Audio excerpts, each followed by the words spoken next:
Proper grill installation is essential for guaranteeing safety and efficiency when operating the appliance.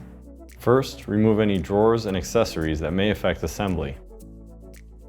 Place the cabinet on its back, install the legs in the receivers attached to the bottom of the cabinet, and push them in until they're snug.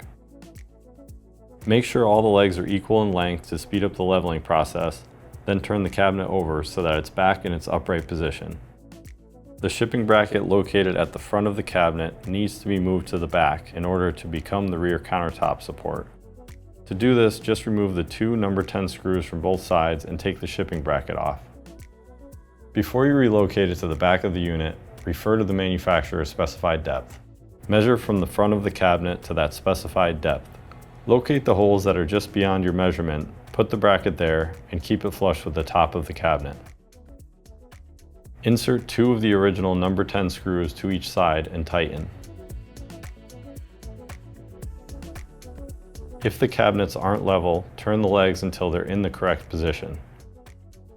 The legs come with a hole at the bottom that allows you to make adjustments with a screwdriver if you can't easily get to them from the outside of the cabinet.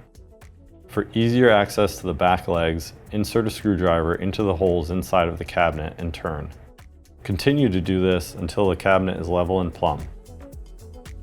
Reinsert the drawers and accessories you previously took out. This is how the cabinet will appear once it's installed.